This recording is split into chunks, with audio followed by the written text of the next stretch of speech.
Hi, I'm Deb Crow, and welcome to Season 2 of the Heart-Centered Leadership Podcast.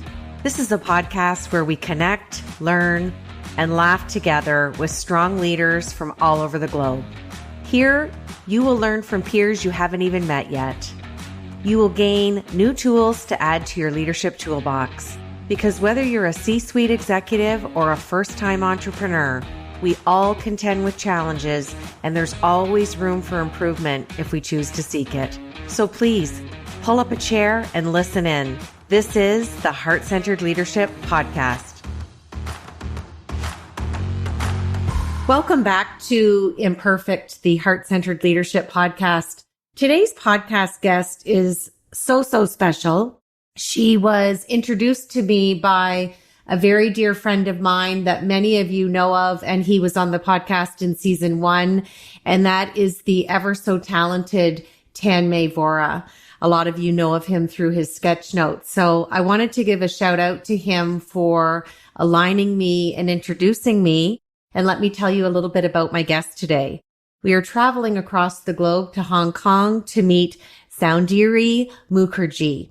She is a marketing expert, and she has over 2.5 decades of business experience in finance, operations, banking, and entrepreneurship. She gives her insider view on the challenges that organizations and their teams face today, and that is the drive to her passion, which you will see so evidently today when we chat. She loves to work with leaders and teams, and she harnesses their power through their stories.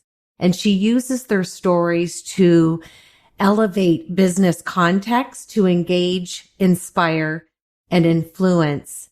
And for her, this brings humanity to the workplace. So I think you can already see why I wanted her on Imperfect, the Heart-Centered Leadership Podcast. She is working in Hong Kong, and this has really added to her experience and education and given her a global edge. She is a beautiful person. She's creative. She's energetic. She's a community builder, and she loves collaboration. And her friends call her Sound, and I already feel like I'm her friend. So Sound, welcome to the show. Thank you so much, Deb, for such a wonderful introduction. And I'm looking forward to our conversation. It's a great catch up. It's a great catch up, and it's so aligned with the work that you're doing on the other side of the globe in Hong Kong and the message and work that I'm doing in Canada. So I'm just excited to have you here because I know it's late for you. So I appreciate you staying up for me. And I'm going to jump into my leadership questions if you're ready. I am. Okay. So my first question is, you have such an in-depth experience and education with marketing. Share with us the backstory of how that led you to the work that you're doing today with your company. Actually, I majored in finance all through. So what I do work with today is in that sense very different from what I started off. And I was chatting with my sister just a couple of nights back, and as 250 plus folks tend to do, we were talking about, okay, what's been our career, what's been our journey, and what's it. And something that my sister said about journeys and careers really struck with me. And she drew the analogy to a river. So just like how you have rivers which start from different points, they meander, they go different ways. Sometimes they go underground. Sometimes they pass through mountains. Sometimes they pass through plains. They gush fast. They slow down, but they're always in motion.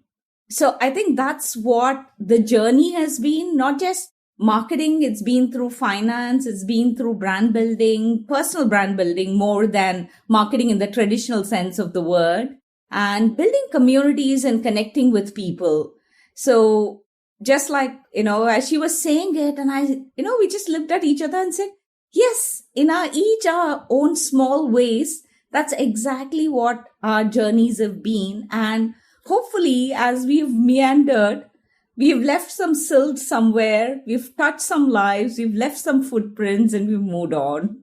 Well, and I love that you framed it as a journey, because I think, instead of saying, okay, we're middle-aged, Are we having these middle-age crises or reflections? Is it, renewing and kind of taking stock of our midlife wisdom? And I love how you said, we have our mountains, we have our valleys. And I think when we talk more about our failures and that vulnerability within heart-centered leadership that we all have, I always call that the sweet spot, because as long as you learn from it and move on, that's the joy in the journey, isn't it? Absolutely. Absolutely. And I think for me, you can call it balance, you can call it integration, whatever the wordsmithing is around it. I think it's the ability for me to manage all my roles and my passion for the work that I do, trying to keep that growth mindset, trying to keep that learning agility, which is really keeps me going. Well, I join you in that space, and I couldn't agree more. And it leads me nicely into my second question, which has permanent residency on the show. What imperfections do you bring to your heart-centered leadership? I think, in my initial years of career, I have been called a benevolent dictator. I've tried to work more on being the benevolent soul from then on, once I heard that. And last year, did this course on positive intelligence. And some of the words, again, that seem to throw up are about hyperachiever, being rational, being restless. I thought a lot about it, and I do work with a lot of girls, helping them with their careers and also with startups. And I love the Japanese way of looking at it. And I think this is a wonderful word that they've left in the vocabulary, which is around wabi-sabi, which is how do you find beauty in every aspect of the perfection that is there? And I do pottery, which I think lends some bit of creative leg to my otherwise working with teams and organizations. And earlier I used to think, it's all mission-made pottery and mass-created ceramics, which look really nice. And then I thought, handmade pottery cannot be looking like that. And then that's imperfect. But once you understand and embrace that sense of aesthetics, which is there, the fingerprints that you leave on your work, which gives its unique look, that has really helped me learn to embrace the imperfections in everything and let go of that perfectionist mindset. We are all imperfect. We are all work in progress, and it's fine. And I tell this to the girls, we always have a tendency to work on the weaknesses.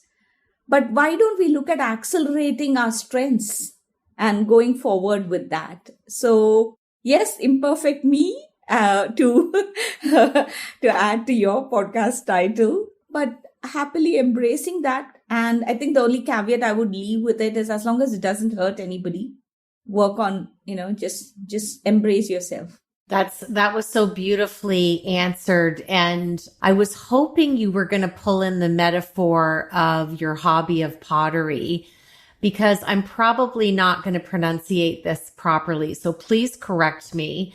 But the pottery, there's an art, a Japanese art. Is it kintsugi, where you repair something with gold? And I was hoping you were going to beautifully weave that into your answer, because that is where the gold is. That is the magic. That is that sweet spot that we just talked about when I asked you the first leadership question. And it's in the inlay of the gold and the repair and the pulling back together to be whole again. That is really where I think we do our best work as heart-centered leaders. Like they say, the music is in between the notes. And I'm tone deaf, but I know that much. And I think it's really also lends itself to the work around cultural challenges.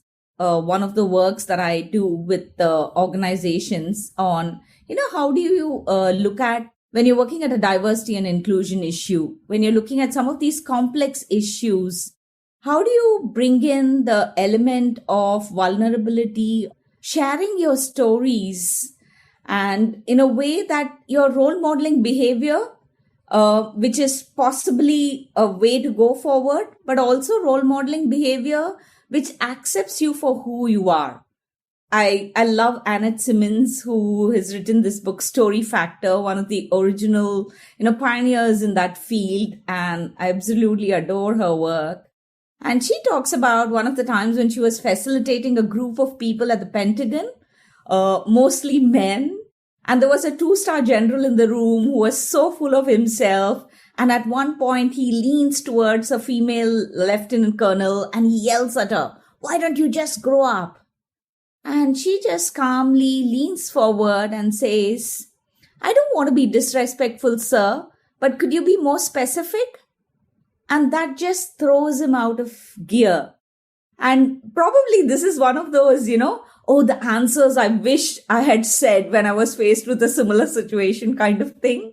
But knowing that such things happen and sharing those are a great way to say, okay, there is another way to respond to aggression. We can be tearful and anger, which is all legitimate responses, but we can also just set boundaries and limits and learn from some of this.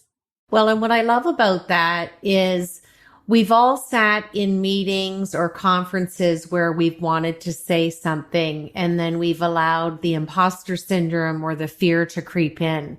And what a great example.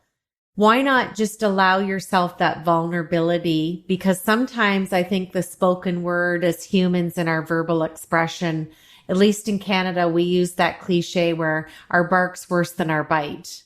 We can say things and the tone and our body language and all those other nonverbal cues that accompany it can come across the wrong way. So what a great example to, reapproach a response to something, especially if it's been given to you in an assertive or an aggressive way.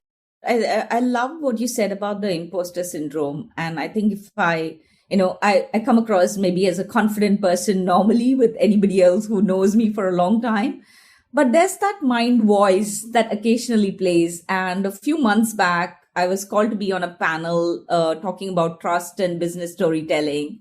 And the other folks in the panel were like very senior corporate folks, people who were like working with a large university, who had done years and decades of research. And when I was first asked, there was one moment when I said, am I sure they've got the right person? Do I need to check in? Maybe they've got somebody else. And I think just going in, and we had a lot of pre-panel discussions and meetings, how comfortable they made me feel and how easy it was to just jump into what you were trying to convey to the audience, put the audience first and talk, really made me realize about two things. One, how are we going to create those kind of environments for people to just bring their whole self there? And we use this word, we talk about whole selves to work and all that. But this was just what it was for me, how that space was created for me to feel comfortable, bring my best self, talk, and be there. And I think that's the kind of space we need to create and have a lot of friends with whom we can chat, who will like really hold your back for you and who'll bat for you. That really helps. And I don't want to stereotype and say it's for women, but it's for everybody. I was just hearing the Twitch founder talking about how he went through imposter syndrome. And, if he can, it's normal. Well, and thank you for sharing such a vulnerable moment, because I've been asked to speak at different conferences and panels, and I join you. I'm thinking, why are they picking me? And, we get the courage to ask that in such a way where people say, of course we want you. Look at your story and your experience. I record solo episodes now at the end of the month on the podcast, and it gives me great anxiety every month because I think, what else can I say? And then I think back to whatever we say or do is wrapped around who we are and how we've become who we are. So it's really fun because you have not been given the questions to this interview, and what we're talking about is going to flow nicely into my third leadership question for you. Share with us your heart and why you feel stories are so important, not only in our business life and who we are, whether we're entrepreneurs, executives, leaders, but also our personal life and how they intersect to really bring what you do so beautifully in your business. I read this on Twitter. So there's this lady, Cheryl Niesel, and I probably am messing up her name, but she talked about how are you releasing what is genuine in you so that the world can benefit from its embrace. And I think we go through these moments wondering, oh, I need to share and what do I have to say and who's going to listen. And I thought it was a great reframe for saying you're serving the world. I think this is something that gives us the courage to go on and say what we have to share. And to your thing about the recap at the end of the podcast, it benefits somebody. So just pick up that courage to go and share it. And about the storytelling piece, it's not just about storytelling. Nobody wants to be a better storyteller unless you're going to be, J.K. Rowling or somebody else like that. In a leadership, in a business context, you want to be effective. And stories are a great way to communicate, to use it as a tool to achieve better business results. You're a coach, Deb. So as facilitators and coaches, we're always saying, how do you read the temperature in the room? How are we changing it to really help others amplify their presence? And I'm remembering one particular incident. Was shared in the context of future of work by this person, Raghu Krishnamurthy, who's ex-CHRO at GE.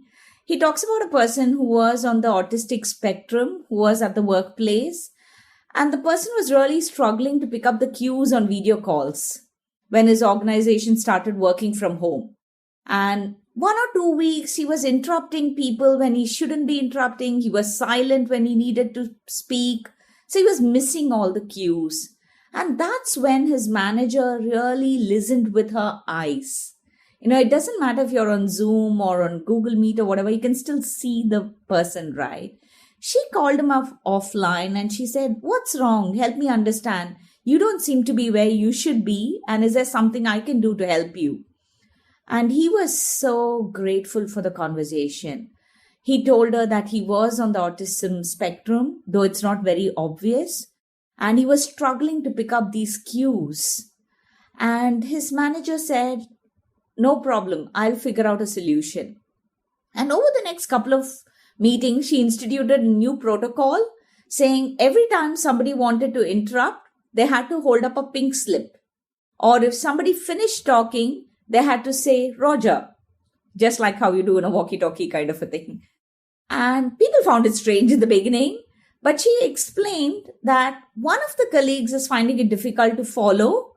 So how are we instituting some rules so that no person is left behind? So really, as managers, we have the responsibility to listen with our eyes, to provide what is called the emotional first aid when it's required. And it's not normal that people do it. So again, link it up to coach. How are you reading the temperature in the room? How can you help others amplify? And I think sharing some of these stories, instead of saying, "Oh yeah, you need to read the temperature in the room, you need to do this, you need to do this," and sermonizing, I think it drives home the point. I'll tell you what I love about that story is attentive listening is a heart-centered leadership quality. It's probably the number one that the C-suite leaders that I work with across the globe try and hone and be better at each day. And I've asked them on several Zoom calls to go off video and close their eyes to really listen. And it's such a different modality to incorporate into your toolkit, to pull out of your arsenal, if you will. And when we watch with our eyes to really listen, we pick up so much more. And I love the innovation and the creativity. And it was unusual to integrate in that specific situation, but how fun that she did it so eloquently that no one was singled out. And it was a problem or for that particular gentleman, a level of uncomfort that was easily remedied.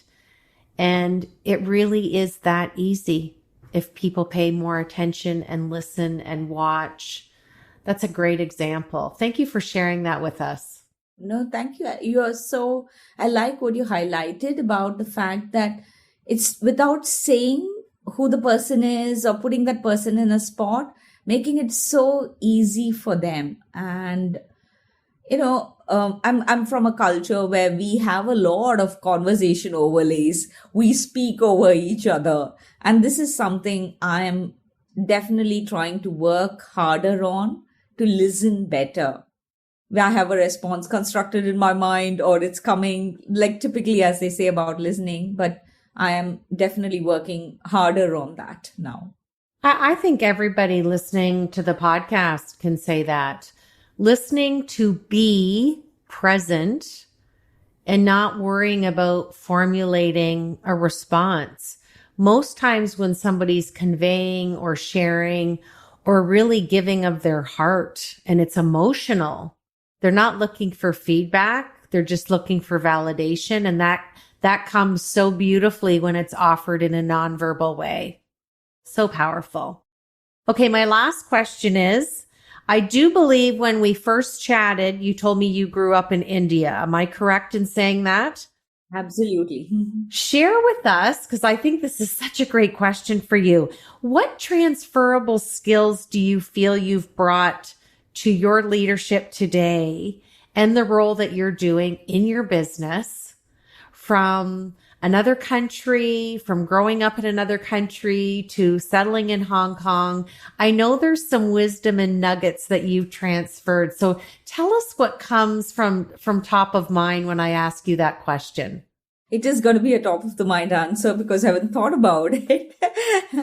I think it's really about embracing serendipity and letting things flow, going with the flow, if you want to say, but really letting things flow. And I think I haven't done as much of it before as I did once I started moving around, being in the moment, grabbing at some of the opportunities which have come my way. I think that's really the skill. You go into a new place, everything is new. When I moved to Bahrain in the Middle East, I had no clue what Bahrain was. I had to look it up in the map where it was.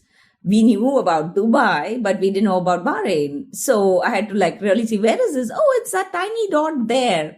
And what do you do there? I have no clue. And a lot of the times, as against some other time, we didn't have time to go and do a look-see of the place and decide. We just jumped in. And we moved there. So then you're in a new place, you're thrown in a new environment. You just embrace it as it is. So I think it's also one of those things of you go to a place with a plan, but you also become agile and adapt to whatever comes your way. And I remember reading this. There's this lady, Miku Hirano, who is the co-founder and CEO of Cinnamon.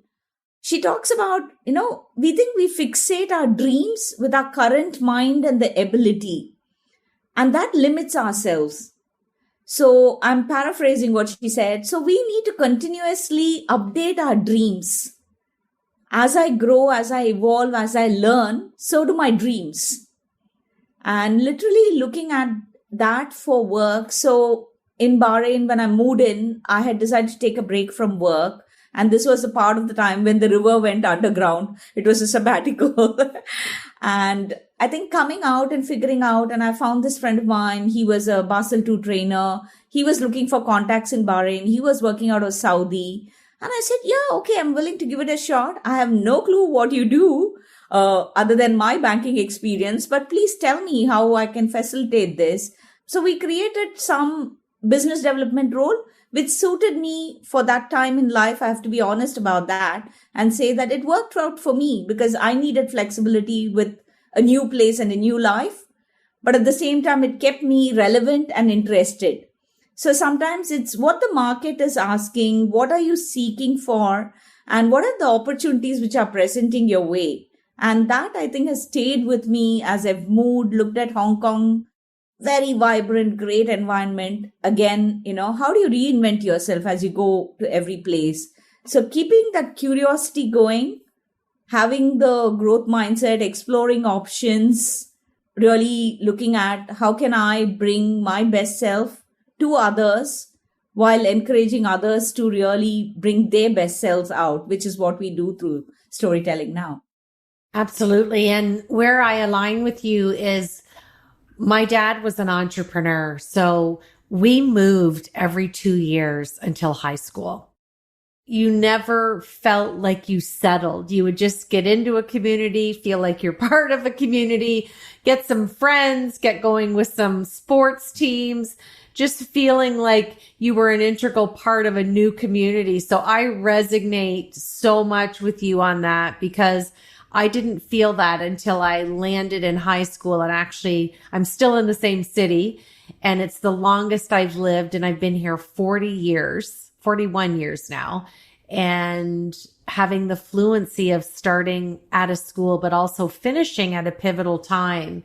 And you just feel displaced until you can find your groove and where you fit. And depending on what age that is, for me, it was a formidable age, but it's difficult. And I love that you just went with the intent of, okay, well, I can do this. And this is what I'm bringing to the table in terms of transferable skills. Let's give it a go. I think a lot of leaders have adapted to that, especially during COVID, because they have proceeded to lead with heart, not knowing what was forthcoming. And I still feel, we're recording this in September of 2021. I still feel that we're in that same boat, if you will. But I love the ease of transition that you just allowed yourself to be. That's so powerful. Thank you so much. Again, this is a lot of reading and the quotes which connect to you kind of thing, right? So the CEO of YouTube, Susan, and I can't get her surname right, but we'll call her Susan now. She talks about rarely are opportunities presented to you in a perfect way. They're not in a nice little box with a yellow bow on the top. Here, open it. It's perfect. You'll love it. Opportunities, the good ones, are very messy. They're confusing. They're hard to recognize. They're risky, and they challenge you. So in this, definitely you have to calm your, heart beating heart. You put a hand on your heart and say, calm down, quieten down a little heart, but let's go with it. And I think, especially for an entrepreneur, when you're starting a business, and I've done this, I've had so many people saying no to some of the things that we've suggested or proposals and, for sponsorships and things like that. So if they say, oh, we can't do it, instead of saying, okay, thank you, and going away, saying, okay, what is it that you can do? Just asking that one extra question, putting the ball back in their court, to use a tennis thing. I think that's also very powerful for women, especially to do, to push the boundaries. There's such beauty in obstacles, because you can see them as an obstacle, a barrier, or just embrace the opportunity. And that's a powerful metaphor for sure. Okay, I'm going to switch to what I call my Fab Four. I'm going to ask you 4 rapid questions, and we just want to know what's on the top of that brilliant mind of yours. Okay, first question. Tell us something that we don't know about you. 2 things, actually. One, that I'm tone deaf, the other one is, of course, about the imposter syndrome, which occasionally kicks in. People see me as a confident person, but that's occasionally there, and I'm learning to deal with it. Okay, second question. I know pottery is one of your special activities to do, and I think it's fair for me to say that it's become a self-care element for you. Tell us why you chose pottery. I always wanted to do pottery, and that was just by seeing people on the roadside in India. People would be churning out these pots, and it was looking so therapeutic even to a young mind. But I think really getting the hands in clay, as I say, has shaped my thinking to how can you really explore things? How can you embrace the imperfections which are there? how can you look at experimenting? And, Margaret Heffernan, who's a media executive, she talks about it in Uncharted, her book, which is in my reading list. And she talks about think like an artist. And that's, I think, a great thing to tell leaders and teams. How do you explore? How do you experiment? How can you stay optimistic as you go along? And that's what pottery has given me. It's given me a window to my soul to look at some of these things. That's beautiful. I loved how you said it shapes your thinking. I knew you were going to tie that into your leadership. That's beautiful. Okay, now you had mentioned two things. One of your favorite books was Story Factor, and you've just told me you have a reading list. So my third question is, what is a favorite book that you're reading right now, or maybe that you have already read that you haven't mentioned? And tell us why. What impression did it leave on your heart, or how did it move you? Yeah. So a couple of books that I'm reading in parallel. One is Data Detective by Tim Harford. We are working with some clients on data storytelling and how do you really go beyond the data and look at getting a narrative. So you're not just an analyst sitting there who can only explain data. You're able to explore and you're able to also inspire people into action. And so that's something that's really calling out to me. I'm just reading it. I have it on my Kindle. I wanted a book, but sometimes, there's no space. So you get a Kindle edition. And the other book, which I reread recently for my book club, is 9 Lives by William Dalrymple. And it is about journeys and individual stories of people in India.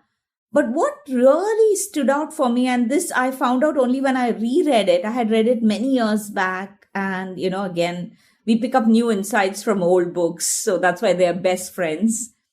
So there's a part there where there's a Harvard person by the name of Milman Parry, who used to be called the Darwin of, oral literature. He decides to go and explore. He catches a ship in the 1930s to go to Yugoslavia. And he decides to go and find out, all these great books, Homer's work and European literature, it must have been based on oral poems. So let me go and find out where is the oral history. And he goes and finds that it's actually with a lot of these old singers. He finds this peasant farmer, Avdo Medidovich, his name, and he's about 60, 65. And then he asks him, okay, how do you remember so much?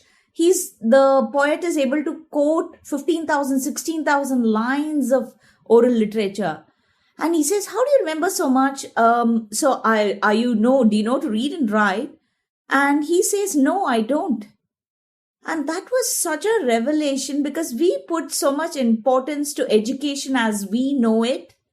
And I'm tying into the information overload that we are having.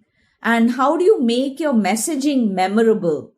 You need to cut through all the noise of that information overload that's there. More the information, lesser the memory seems to be the trip. So I think stories in that sense are a great way to make your message as a leader memorable, retellable, and impactful. Absolutely. And it's so interesting to me when you talk about the data book that you're reading. I've interviewed some powerful global leaders in the AI sector. And at the end of the day, we need data for everything, but you will never find a robot with a charming personality because your data is always going to come from people. So it's almost like a full circle moment for you, which is really beautiful. Okay, my last question. I want you to finish this sentence. Heart-centered leadership is? It's the power of human interaction. When we look at, moving towards digital transformation and everything else, how do we stay human? And this is another book which is on the reading list, which is Scott Hartley's The Fussy and the Techie. And he says in that if the machines are getting better, and they will, humans must become better versions of themselves. So being a techie, and this I make a distinction from being technologically enabled, we all are and we need to be. But being a techie is not an antidote to redundancy in today's economy. Being more human is. So let's be more human while we get digital. And what I love about that question is I've never had the same answer. That's the beauty of the Imperfect Heart-Centered Leadership podcast is we all have our own interpretation and definition, and I couldn't agree more.